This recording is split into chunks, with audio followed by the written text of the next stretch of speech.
Hi, I'm Bree. And I'm Tyler. And we are here with the Sweet Lair Presents our 24 Days of Gaming. 24 Days of Gaming is the first 24 days of December. We play one game each day. If you want to know more about it, check out our previous video, which explains it more. Yeah, we'll put a link in the description, and if I can figure out that YouTube magic, you should see a link somewhere around here, briefly. Possibly. Maybe not. We'll find out. In any case, this is day 6. We're going to go over the first 6 days of our gaming challenge. I'm not even sure what we want to call this. It's really not even a challenge. We just do it for fun. Yeah. It's just a way for us to make time, so... Make time, spend time together. So we're going to do this. This is the first time we're doing these videos. We're trying to, play around with the different technology. Yep. And so we're going to do this 4 times, and we'll have 6 games that we'll briefly go over and describe to you and kind of just give you our thoughts on them. Yep. Thoughts, brief idea of what it is. So, yeah. Awesome. So let's begin. The first game we played on December 1st was... Coatl. Yes. L is silent. Which we didn't know. Not originally, no. This game comes to us from Synapsis Games, which is based out of Quebec. Oh my god, terrible accents, but we'll ignore that. Yes. Can't be perfect in every way. So, yeah. My Canadian relatives will be upset. This is Coatl, the card game. There is another Coatl game, which is called Coatl, the board game. It came before this game, and then they came out with this card game version, trying to translate the game elements of the board game into a card game format. And this actually comes with a mini expansion for the board game if you have it. But it's 1 to 4 players. And it takes on the box. It says 25 minutes, and I think it probably took us. I mean, we had the kids playing with us.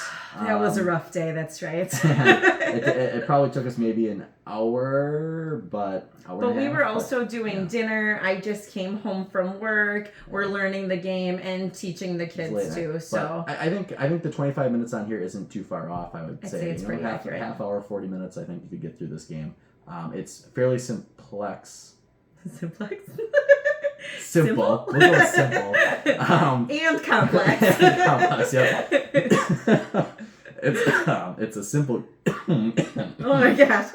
I'm good. I'm not sure you are. Oh, okay. Now I'm good. So Coatl is it's the Aztec word for serpent. And in this game, what you're going to be doing is you're going to actually be building your own Coatl. I mean, you can kind of see a picture of it, but it's multicolored. There's actually 5 colors in this game. You got your green, blue, red, yellow, and black. And over the course of 5 rounds, you'll be adding these cards to your own personal Coatl in an attempt to score the most points based off of prophecy cards. And basically, those prophecy cards just represent different patterns that you want to see in your Coatl. And throughout this, you'll be gaining new prophecy cards as you complete patterns, and you can also be stealing prophecy cards from other players. And that's kind of where the player interaction in this game comes around to. That's kind of a very high level gist of how this game plays. Yeah, I would say that's about right. You have the feather cards and you're building your serpent. It's kind of a puzzly game, which is really fun.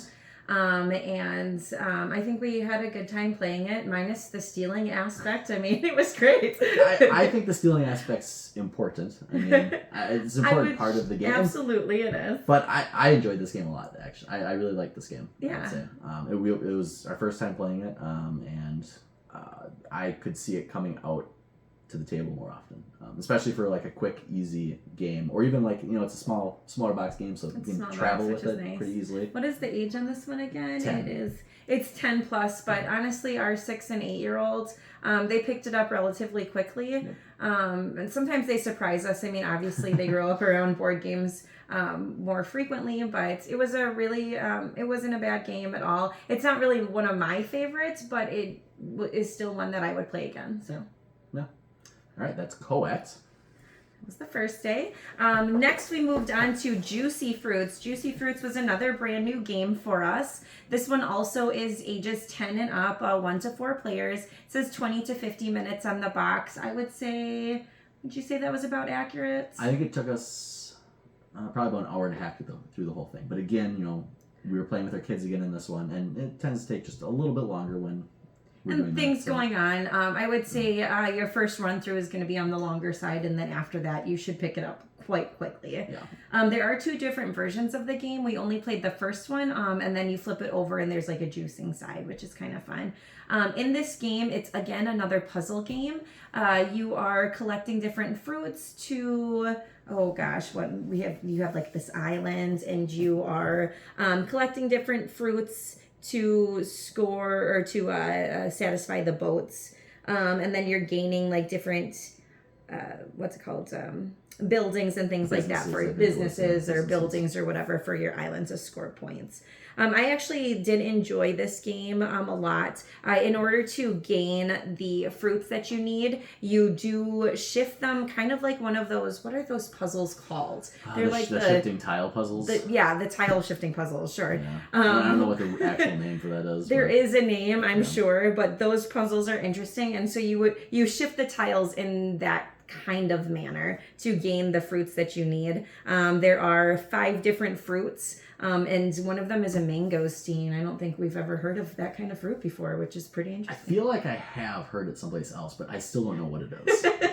It's purple, I guess. But I would play this game again. I'm really interested to try the other side that we didn't get to play because it looked a little bit more advanced. Again, it's ages 10 and up, but they picked it up quite quickly, and they were teaching me how to play. So because I explained the rules to just them at first, and then I asked them to explain the rules back to me. It's a very simple game, not simplex. Well, we can go with simplex. Actually, simplex might be appropriate. Coin that, yeah. I think simplex actually appropriate because it does look a little intimidating, but realistically, when you get into the gameplay itself, it is very simple. It's very straightforward, and it's easy, I think, to teach somebody.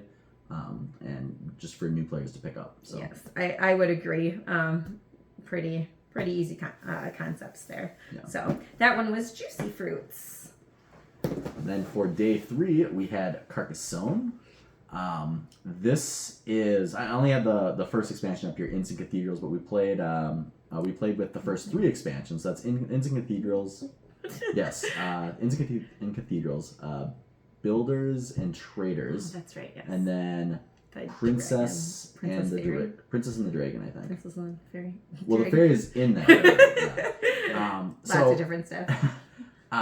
For those who are unfamiliar with Carcassonne, this is kind of this is very much one of those classic gateway board games, I would say. But essentially, what you're doing is you just have a pile of tiles that represent the landscape of the area around Carcassonne, which is a place in France, I believe.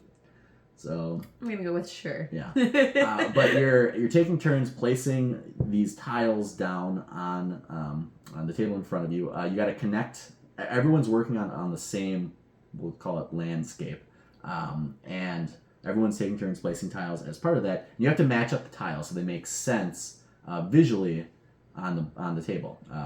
It's another puzzle game. Apparently, we were into puzzle games the beginning of this. Yeah, I suppose you could say. Journey. And then at that point, you have a pool of meeples, which represent different types of workers. You got knights, you got highwaymen, farmers, that kind of thing, depending on where you play them. So you got to play it on the tile that you just laid if you want to play it, and that's how you score points.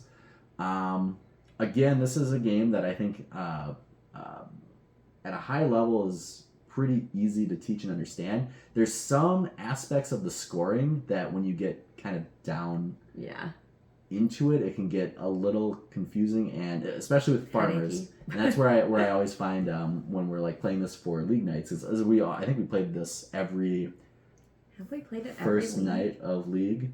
No, we haven't played it every first night of league. We just started switching it to first nights. Yeah. We definitely have played this every 24 days of gaming that we've done. Though. I know at the very least I always put this game in because I really enjoy this game. I think it's a fun game. It's easy to sit down and play too. And this was the first time we played with the expansions. Yes, the 3 expansions were all new, so it added some different elements, some different strategies to it, and overall I liked it. I liked the new tiles that were added. I liked the new features that were added.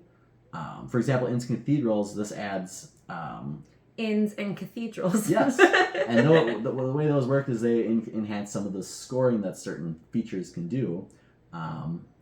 However, they also come with a higher risk where if that feature is not completed at the end of the game, you can't gain partial points for it like you would normally be able to. Yeah.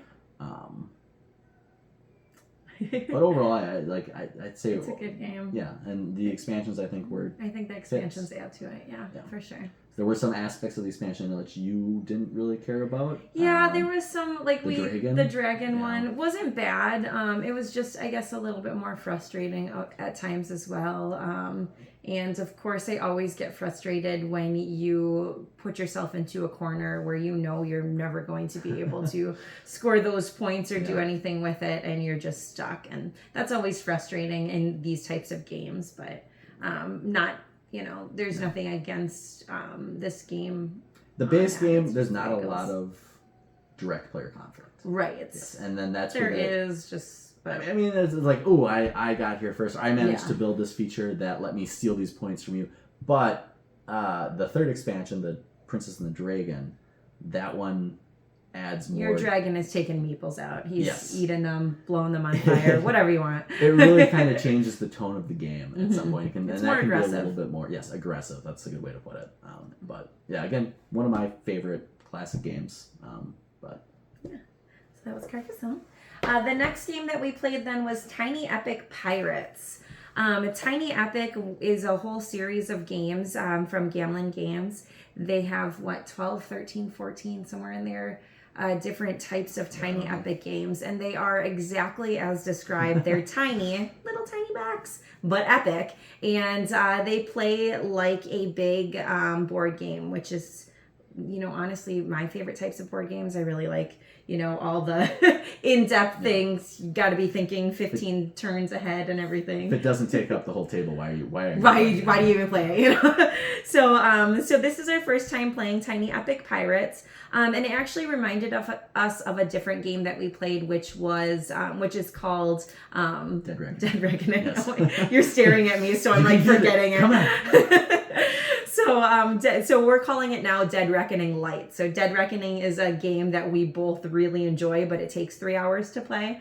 Probably not, but honestly it does. Have we ever actually finished a game of Dead Reckoning in 3 hours? I feel like... Oh, okay, so 5 hours, 17 hours? Yeah. Which one are we at here? 4. We'll go 4. We'll go 4.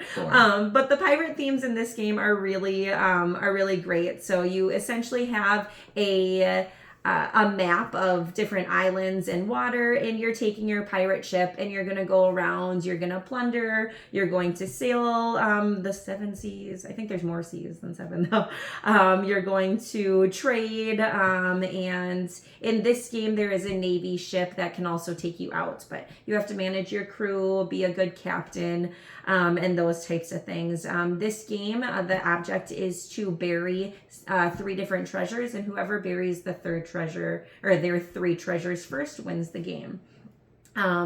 In these Tiny Epic games, the pieces are tiny because it's a tiny game, and everything fits into the box. So a lot of the time you have different cards that are laid out to create your board, and those, in this one specifically, it's a map. But then they also have really cute meeples or components to the game. So you have these little tiny ships, and then they have the little sails, and you put the little cubes on them for your different types of things. And it is just cute and fun to play with.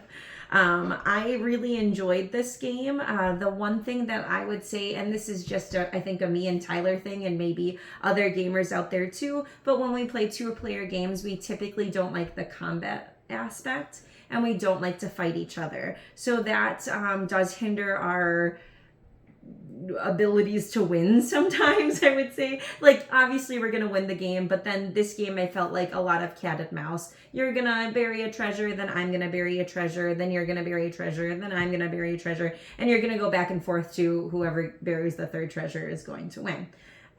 If there was more combat, we probably would have done more things in the game, elevated our ship more, gotten, more, what do you call those? Gosh, I'm terrible with words sometimes. Which aspect are you looking for? When you destroyed an opponent, you got to upgrade. Upgrade. That was the word I was looking for. But they call it, it's like your legend. Yeah, so you're more, you're more of a legend for taking out the other pirates.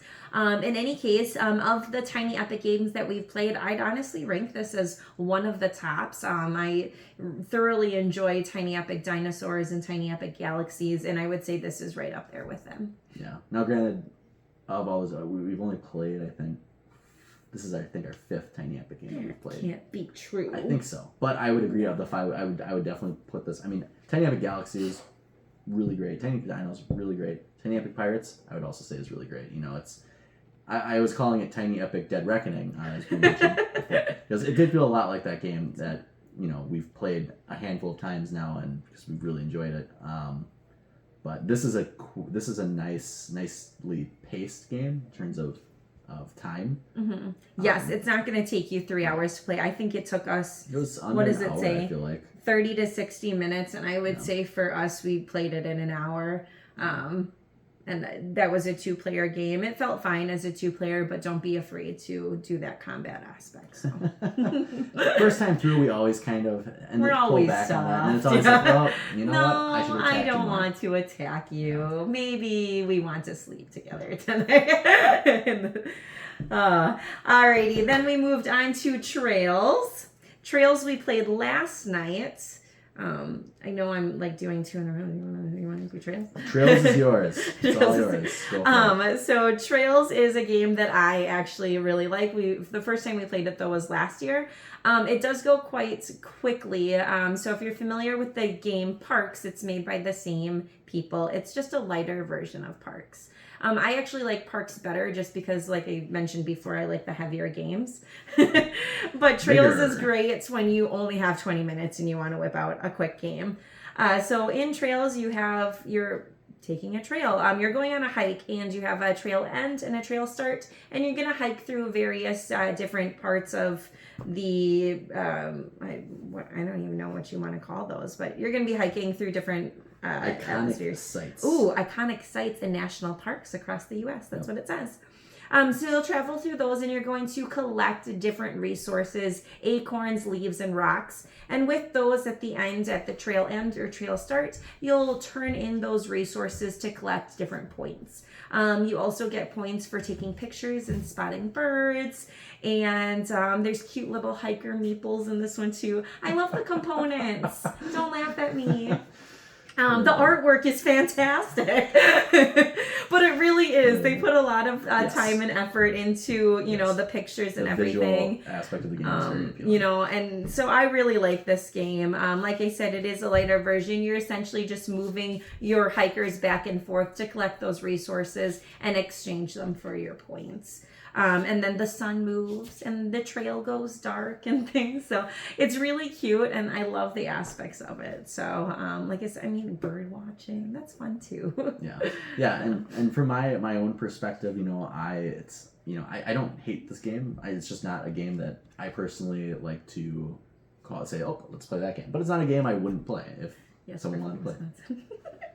Yeah, like I said, it is a lighter game. It's 20 to 40 minutes. I think we played it in half an hour, if that, last night. So it's one of those games that we can play rather quickly, and there's not a lot of thinking to it. There is some, you know, what you want to do for your turn, but it's gonna play quickly and still kind of feel like a good game. It's later on the strategy, I feel like. So if you're not looking to have to dive too deep into a game, I think it's a good one. Yeah. Works well for that. What's Trails?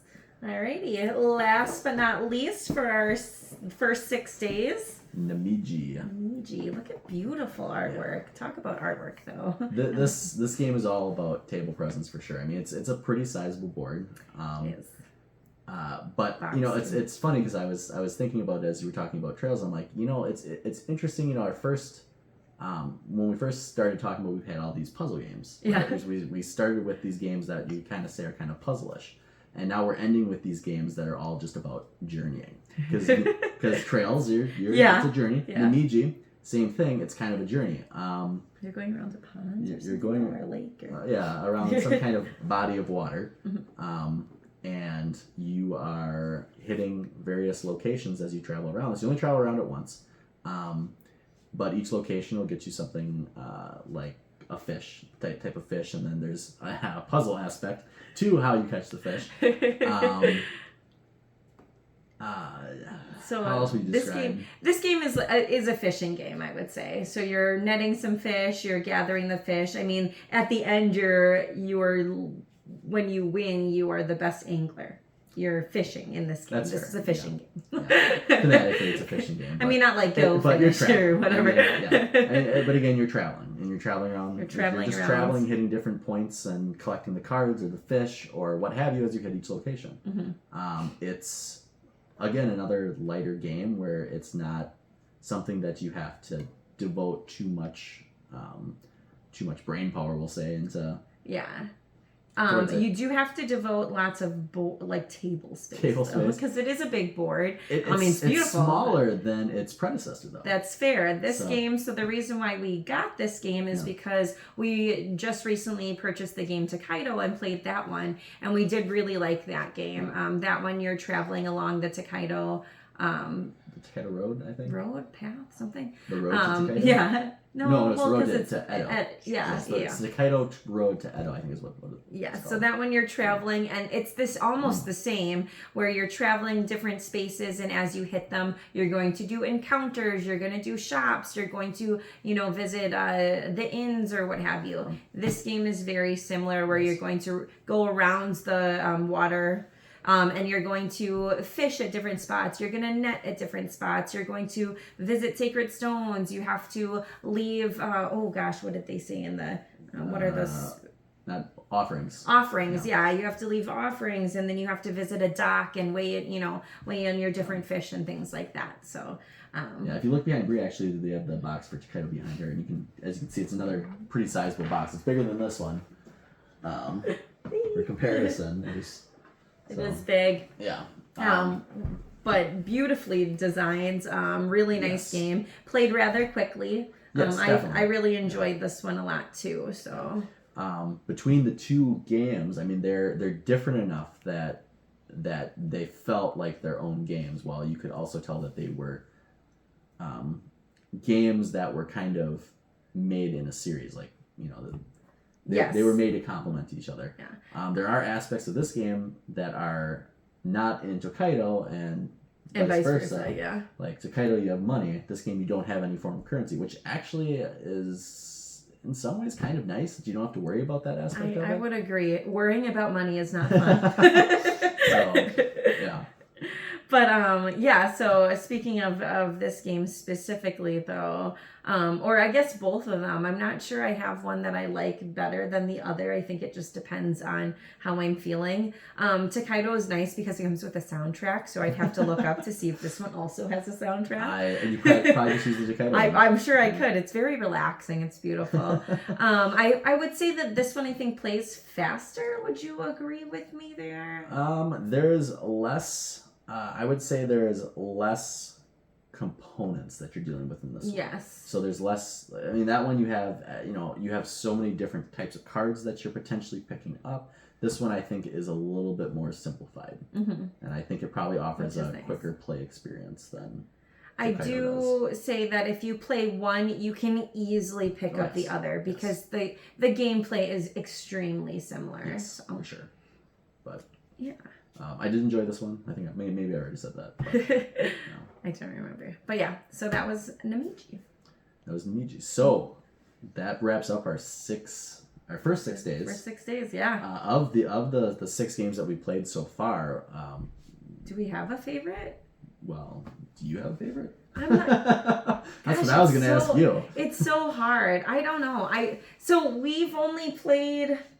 Okay, so 2 of the 6 we've played before. The other 4 are brand new. I would say, oh gosh, I don't want to pick a favorite. I really liked Tiny Epic Pirates and Namiji, I would say. Those ones I thoroughly enjoyed. Carcassonne and Trails, like I said, we've played them before. So not that I don't like, but sometimes those are filler games for me. Yeah. So they're not going to be a favorite because they're a filler game. Yeah. Which is totally fine. I mean, they're great games, and sometimes you need some of those too. I thought Juicy Fruits was cute, but I want to play the other side because I think it's just going to be more brain power. Well, there's definitely more complexity. Yeah, I'm for sure. pretty destroyed, you guys, playing that one. So, and that's also coming off working all day, and my brain doesn't work as well as it used to, so I'm not winning as often as I used to. Gotta save that brain power for more in-depth games, I guess. Do you have a favorite? I mean, Carcassonne is always up there for me. That's definitely a game that I think is always going to be. I'm always going to rate pretty highly. But I mean, as you said, we've only played 2 of these games before, and really in Carcassonne we've added enough. Right, that was a lot of different. Yeah, I agree. Like, not that these other games are brand new, but we just haven't played them before, right? I mean, that happens a lot with 24 Days of Gaming for us. These 2 we just got, to be fair. Yes. I really liked Coatl. Like, that one stands out to me as... I don't know why. Like, I didn't hate the game, again, but I just... It stands out to me as a good game, a good filler game. Like, because you're talking about Trails and Carcassonne as filler games, right? I felt like Coatl is one of those games I would definitely that you could choose really... Trails over Coatl, for sure, 100%. To me, there's more... Beautiful, yes. I just feel like there's more I can contribute, or not necessarily contribute, I guess that's not really the right word. There's more involvement on my part, I feel like, in Coatl. Where Trails, I kind of feel there's a lot of times in Trails I'm just like, okay, well, I'm going to move to this next spot here because I can just pick up some resources and my turn's over. There's a lot more thought involved, I feel like, behind every turn in Coatl, where in Trails a lot of the time it's just... Yeah. Move Maybe it was just the... move 2 spots away. Experience, but that's fair. We've only ever played Trails 2-player, too, so I wonder how it would go more players. Yes, that's always a good point, too, is, some of these games definitely play and feel a lot different when you have one. Change up the player count. So. Yeah, absolutely. But I would definitely like to play some of these again. Oh, for sure. I not one of these games I would not bring back out to the table. That's fair. Just kidding. Except Juicy Fruit. I mean, with how badly I lost, that game's never. It was bad. But that's all right. I've been really losing by a point, and it's frustrating. But that's okay. I'm an okay loser too. Really great winner though. All right, so I think that wraps up the first 6 days. We'll continue playing for another 6 and come back on the 12th. Yeah. Gosh, the 12th is a Tuesday. Oh boy. That is the week before Ronan's birthday.